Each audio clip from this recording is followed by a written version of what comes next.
Hello friends, இன்றைக்கி நம்ம தூதுவளை தோசை பண்ண போகிறோம். இதுக்கு நான் ஒரு கைப்பிடி தூதுவளை எடுத்திருக்கேன். தூதுவளை இலை. நீங்கள் இது எப்படி க்ளீன் பண்ணுறதுன்னு தூதுவளை சட்னி வீடியோ இருக்குது. இப்போ ரீசெண்டாக தான் போட்டேன்.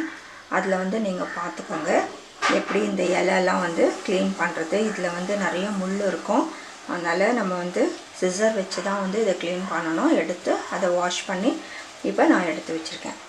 இதுக்கு வேறு என்னென்ன பொருள் தேவைன்னு பார்த்துடலாம். இதுக்கு இட்லி பேட்டர் நான் எடுத்து வச்சுருக்கேன். நம்ம இதை அரைச்சிட்டு அதில் கொஞ்சம் தண்ணி ஊற்றி நம்ம அந்த தோசை பேட்டருக்கு நம்ம ரெடி பண்ணிக்கலாம். அதனால் இந்த பேட்டர் கொஞ்சம் நல்லா கெட்டியாக தான் இருக்குது.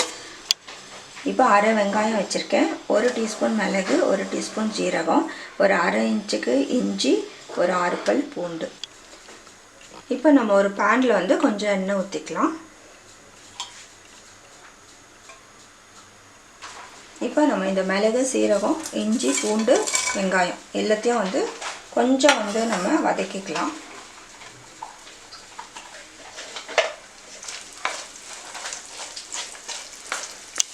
இப்போ இது கொஞ்சம் வதங்கின உடனே நம்ம அந்த தூதுவளை கீரையை இது உள்ளே போட்டுடலாம்.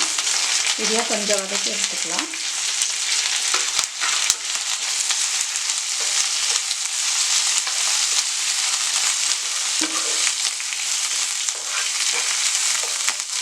இன்னும் உங்களுக்கு நிறைய வேணும்னா இன்னும் கொஞ்சம் கீரை போட்டுக்கோங்க. இப்போ இது வதங்கிடுச்சு. நம்ம எடுத்து ஆற வச்சுட்டு அரைச்சிக்கலாம்.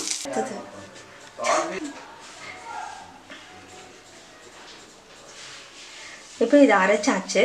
இப்போ நம்ம என்ன பண்ணலான்னா மாவில் இதை நம்ம நல்லா கலக்கி விட்டுறது. அப்படியே கொஞ்சம் மிக்ஸியும் நம்ம கழுவிட்டு அந்த தண்ணியை இதில் கொஞ்சம் மிக்ஸ் பண்ணிக்கலாம். ஏன்னா இட்லி பேட்டர் கொஞ்சம் திக்காக இருக்குது.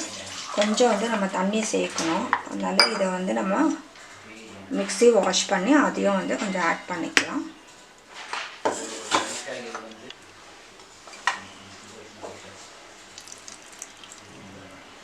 இதை நம்ம நல்லா கலக்கிடலாம். இது ஏற்கனவே உப்பு போட்டிருக்கு, அதனால் நம்ம உப்பு போடலை.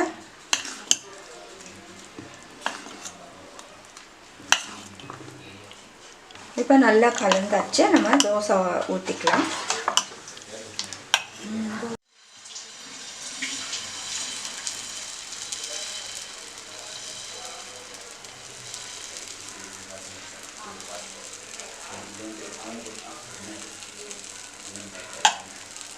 இப்போ இதுக்கு மேலே நம்ம கொஞ்சம் எண்ணெய் ஊற்றிக்கலாம்.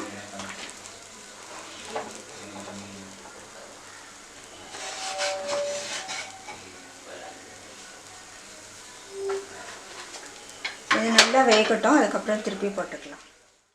இப்போ ஒரு பக்கம் வந்த உடனே நம்ம திருப்பி போட்டுடலாம். பாருங்கள், சூப்பராக இருக்குது. அந்த சைடும் வேக வச்சு நம்ம எடுத்துக்கலாம். இப்போ எடுத்துடலாம். இதே போல் நம்ம தோசை எல்லாம் ஊற்றி எடுத்துக்கலாம். இந்த தூதுவளை நல்லா நெஞ்சு சளிக்கெல்லாம் ரொம்ப நல்லது.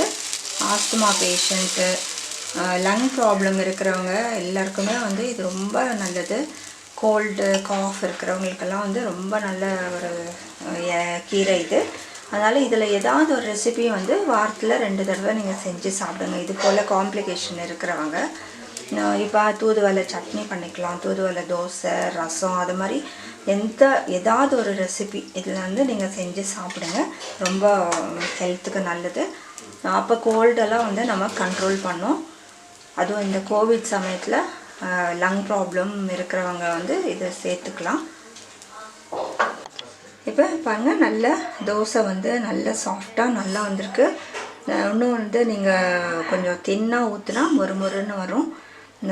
எனக்கு கொஞ்சம் திக்காக தான் பிடிக்கும், அதனால் திக்காக தான் ஊற்றிருக்கேன். இன்னும் கொஞ்சம் நீங்கள் நல்லா தின்னாக ஊற்றினா நல்லா மொறுமொறுன்னு வரும். உங்களுக்கு நல்லா டேஸ்ட்டாக இருக்குது. நல்லா வாசனையாக ரொம்ப டேஸ்ட்டாக இருக்குது. உங்களோட கமெண்ட்ஸ் எங்களுக்கு போஸ்ட் பண்ணுங்கள். லைக் பண்ணுங்கள், ஷேர் பண்ணுங்கள். இந்த மாதிரி ஹெல்த்தி ரெசிபி மற்றவங்களுக்கும் ஷேர் பண்ணுங்கள். இந்த வீடியோ பிடிச்சிருந்தால் லைக் கொடுங்க. முதல் முறை எங்கள் சேனல் பார்க்குறவங்க சப்ஸ்கிரைப் பண்ணுங்கள். தேங்க்ஸ் ஃபார் வாட்சிங்.